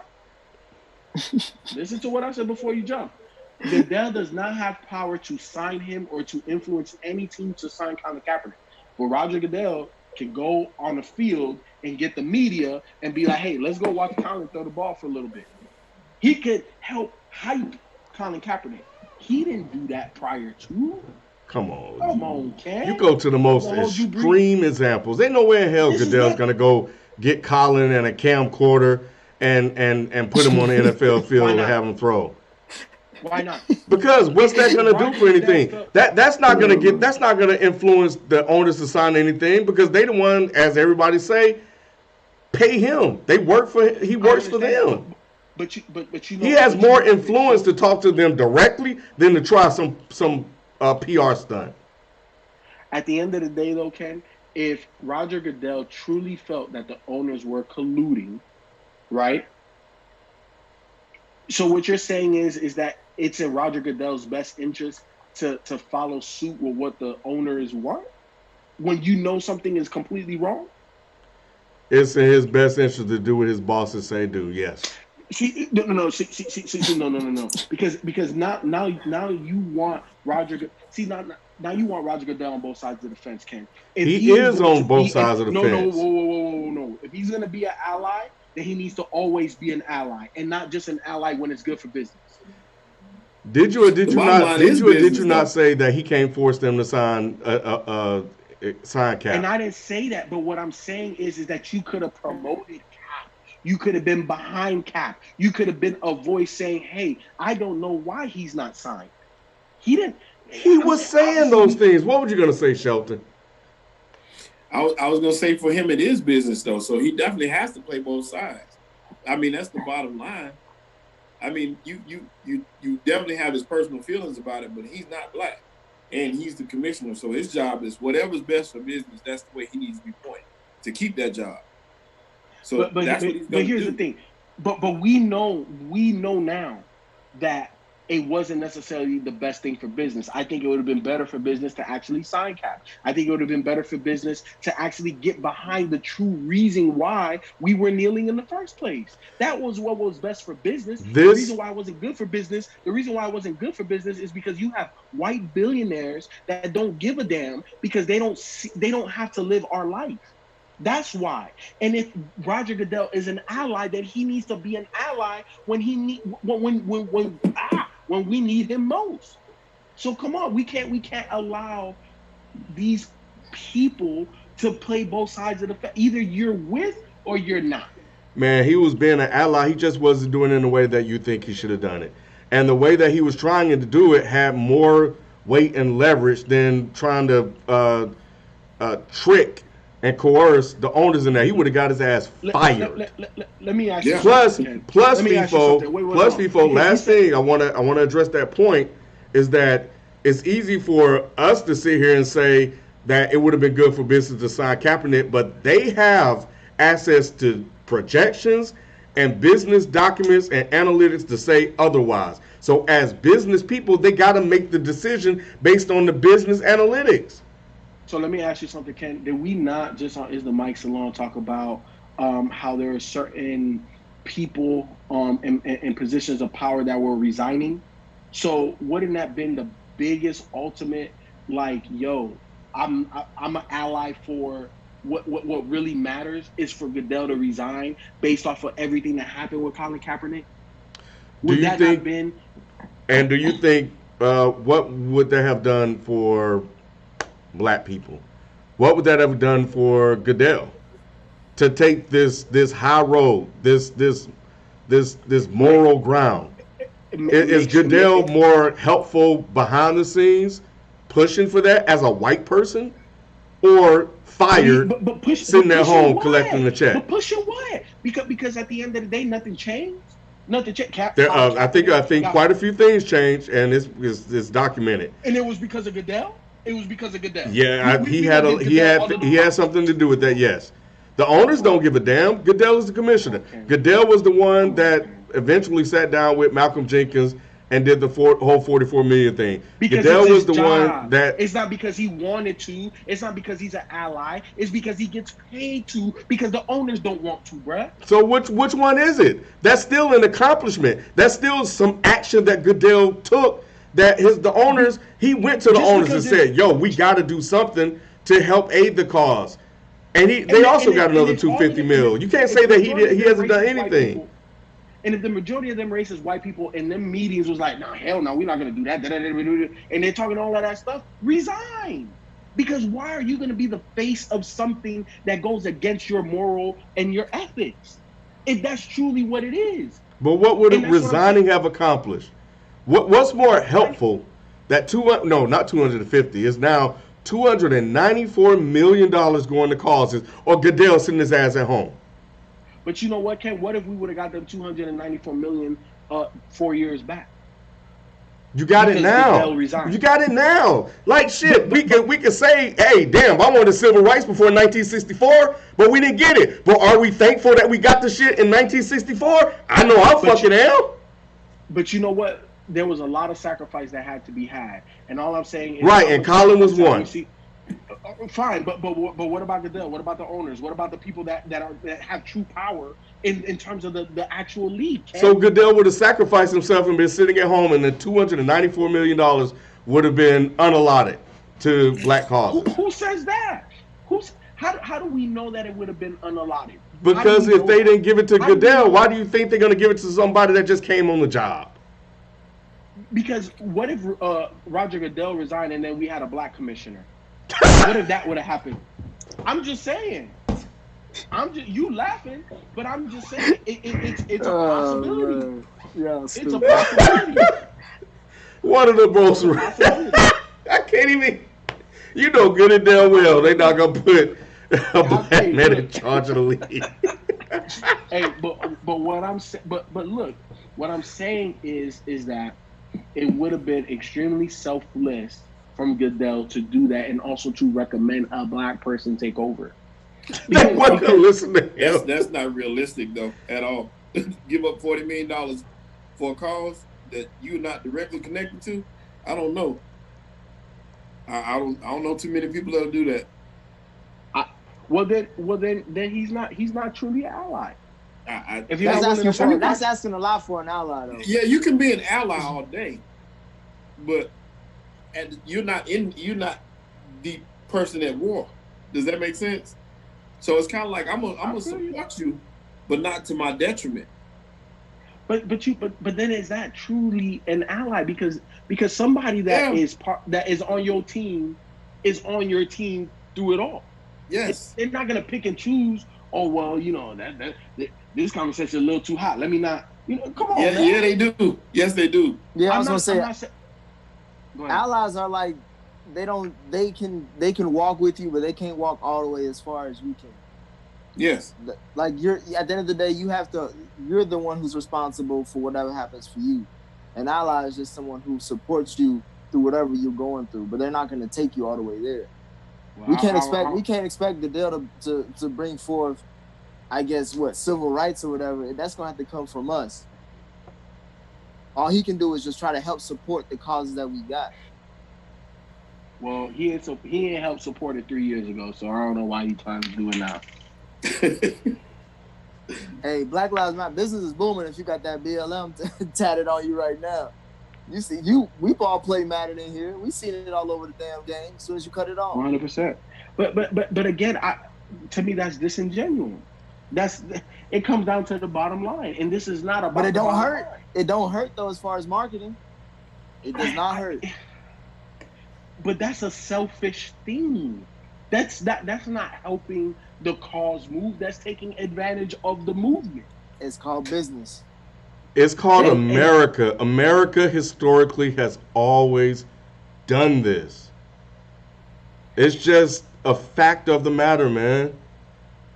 It's like I could get, if I had time, I could give you examples. I can send you paragraphs of all kind of shit changing because it helped white people. They benefited off of it when it becomes profitable. It is what it's just unfortunately one of those things. But when we have a moment like this, we have to take advantage of it. And Goodell tried little things here and there. Look, I didn't necessarily believe him. And I still think the NFL for the most part is full of shit. But there are some things that's going to come out of it. And we got to accept that and try to push for even more. And roll with that. You know, it would be great if this was a kumbaya moment. But it isn't. The NFL got a lot of fucked up shit they got to try to fix. But because of the unfortunate deaths of Ahmaud Arbery and Breonna Taylor and Rayshard Brooks and George Floyd, $250 million just went to organizations. Now, what needs to happen after that is they need to find out what the fuck they're gonna do with the money and make sure that it goes to help somebody. So, just like Kanye, that shit's fucking blood money too. But did George Floyd's family? Well, they took it. So these organizations are going to take it as well and try to use it for something positive. So it's just it is what it is. We just got to be just like Kyrie. We got to be strategic because right now you talking like Kyrie. You sound real Kyrie right now. Telling Goodell to quit. Nah, look, man. I just feel like, you know, I just feel like people are just taking advantage of the situation now, and he's just one of them. That's it. And I guess that's all it is. I guess just reading and studying the history, man, and knowing that that's the case. I know that this is just part of how change happens. You know, the last thing we're going to get out of here, though, and I was talking, Q sent me this morning, and it was about Kyle Shanahan's contract. And he got a 6-year contract with the 49ers. And it finally hit me. I was like, I get it now. Kyle got 6 years. Matt Rule got 7. Gruden got 10. He got lifetime. Yeah. This is the new hustle. This is the new way to keep black coaches from getting chances by locking white coaches up to long-term contracts. And I think this is something we need to pay attention to. And I'll just read you guys what Q wrote back.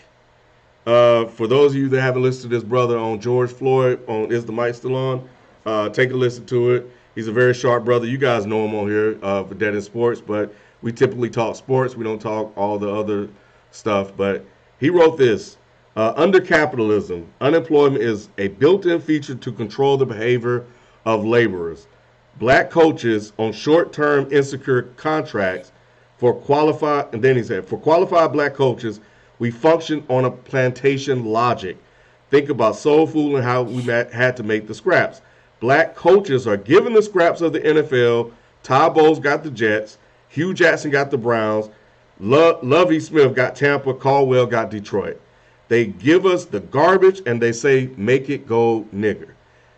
And he said it's how they justify keeping the NFL a plantation. They set us up to fail, but give white coaches the red carpet. Tomlin is the only exception. This is the system. These are the things that happen. Brian Flores too now. Huh? Brian Flores too. Yep. Right. Yeah. So it be right. It's right in front of our eyes. It's systemic. It's built into America, and these are the things that we have to watch out for. So I know these long contracts seemingly came out of nowhere, but it seems like it's all part of some power structure underlying scheme. And all I have is a pattern. And the evidence of the contracts. So there's a lot that needs to occur from here before I form a sound conclusion. But it seems like. Let me ask this real quick. Mm-hmm. Do you, John Gruden, 10 years coming from TV, we all know how I felt about it. Nobody on this panel agreed with that, right? Like that felt idiotic. Who was the other person that they talked about? Kyle Shanahan. No, the other one. The other one that you brought up. Who's the other head coach that you brought up, Ken? Matt Rule. Matt Rule, right? Obviously him. We could throw Cliff Kingsbury in there too because he came out of nowhere. True. Okay. He didn't get a super long contract, but He didn't. It was like 3 or 4 years. It was standard. He got a standard contract. Yeah. But I definitely believe they're going to lock him up long term. But let's talk about Cliff Kingsbury and also Cal Matt Rule. Okay. I think those two signings, especially in Kyle Shanahan's situation, was 100% warranted and merited. If we look at his output, right, every time he's second or third year with a team at an offensive coordinator, if he's on the coaching side, that offense becomes a top 5 offense. Matt Ryan went from good quarterback to MVP to we can't even make the playoffs. So to me, in the Kyle Shanahan scenario, it was definitely warranted because you have a young GM in terms of GM years, you have a young head coach, and obviously they know how to draft and wheel and deal. Let's be honest. Right now, outside of, I would say, maybe San Fran, right now, outside of maybe the Ravens, and it was 95% of the reason of Ozzie Newsome, I don't know, and you could throw the Patriots there too. We're not really going to talk about that. But who else is ran better currently? You know what I'm saying? So when we look at the structure there, when Kyle Shanahan signed on, they didn't have Jimmy G. Jimmy G isn't necessarily the greatest, but they still had a top offense. So I think that signing Kyle Shanahan, 100%, I would do the same thing if I was a GM. A lot of these other scenarios and a lot of these other journeyman quarterbacks that get these starting positions over black quarterbacks, I'm 100% with it. But sometimes, to me, the Kyle Shanahan thing isn't necessarily about race. It was about production. Yeah, maybe this contract was. But was the first contract? For Kyle Shanahan? Yeah. Yeah. Blowing a 28-3 lead? But losing. I feel you. Multiple back-to-back losing seasons. Andy Reid, though, Ken. Andy Reid he couldn't get over the hump, but we still. Andy Reid won games. He did, and so has Kyle Shanahan. Not until he got that quarterback and rebuilt the team. But I think his first contract was 6 years, right? I don't know. Nah. But at the end of the day, he is the son of a legend head football coach. He also has proven everywhere he's gone, he is an addition to. He's I put it to you like this, and I heard this on Colin Cowherd today. You know how he got out of the Browns? Mm-mm. He put together a 22 slide presentation as to why they're not utilizing him in the best way possible, and the Browns let him go. The man is, uh, I think, in terms of young coaches under the age of 40, there's nobody close to him. They went And I 0 would 9 their first season as head coach. I would first say season. this. What about the second season though, Ken? And what did the offense do? They went 4 and The 12 the second season. Okay, and what was the who? What team is this that you talking about? The 49ers. Okay, and then once they got and Jimmy G was hurt that year, and what did they do that third year? 13 and 3. I I'm would just say but this. but I'm just I agree with Ken though as far as like the contract length when it comes to coaches who are seemingly, I would say, Kyle Shanahan isn't unproven, but like the Matt Rules and the Cliff Kingsbury's, like these coaching hirings, even the John Gruden, you haven't been proven lately, but you're still getting these contracts and you're locking up teams who are or franchises who are a big deal and carry a lot of weight for almost a decade.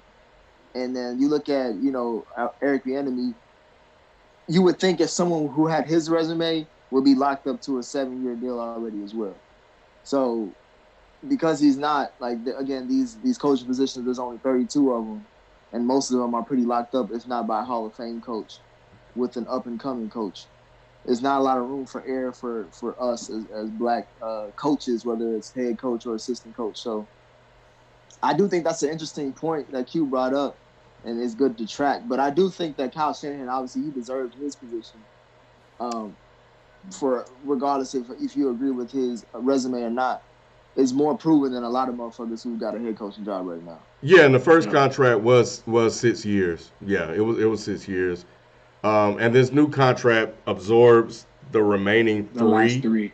and then so it just kind of extended it. So he just basically got like a 9-year contract. So that's And 9 years for this guy. But what I didn't want to really do is, like, we've talked glowingly about Kyle Shanahan, so it's not about him not deserving it. It wasn't to shit on him.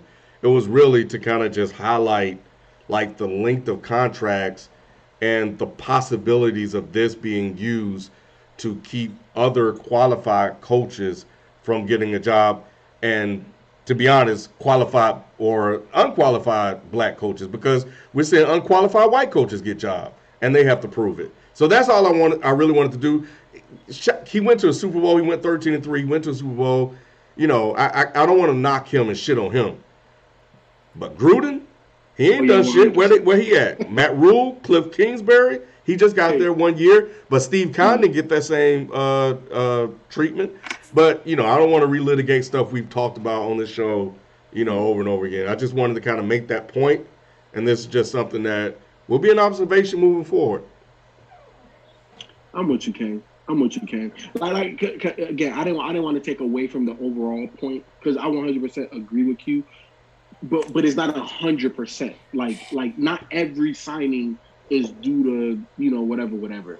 Kyle Shanahan 100% deserved this contract extension with everything that he's been able to do, and not just with the 49ers, throughout his entire coaching career. Like I said, by year 2 and 3, this man got teams and offenses.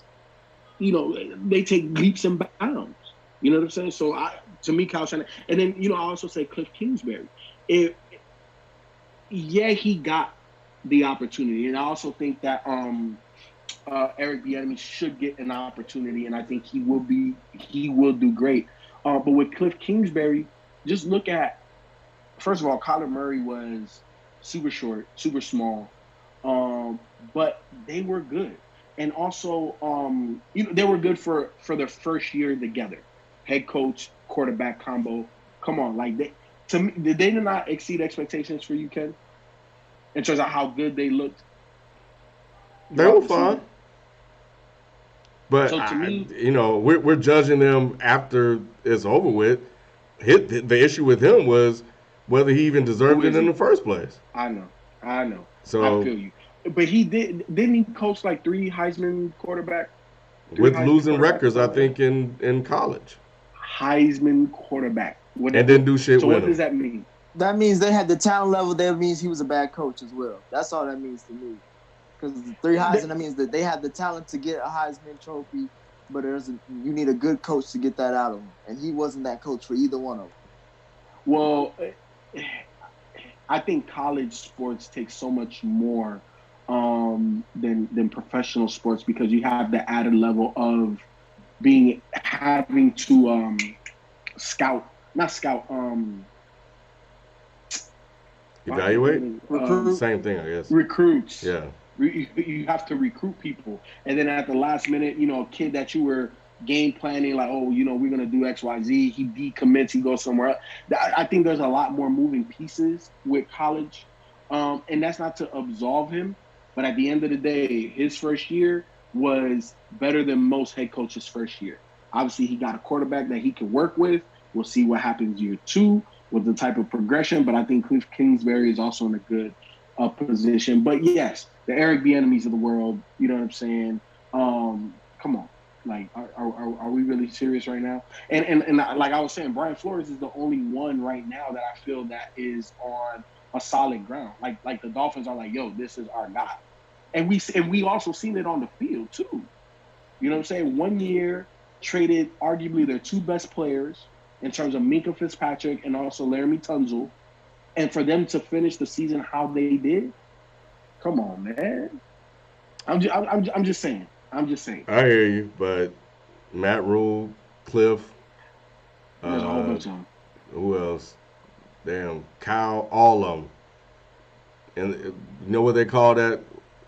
They don't call it white privilege anymore. They call it white blessings. In the words It's of it's Lecrae, that white man luck. that's the white blessings. White blessings is what they don't redefined it. I don't know who that pastor was that Lecrae co-signed, but that's what they call it now. White damn blessings. So anyway, well, when does basketball return? The end of July. They said July 30th, yeah, July 31st. All right, just a month and a half, fellas. Maybe, unless Kyrie gets his That way. was But yes. but yeah, we appreciate you guys hanging out with us, man. We're gonna get out of here and be back next week. So that's gonna do it for us. We'll holler at you guys next time. We out. Peace. Peace. Peace. Peace.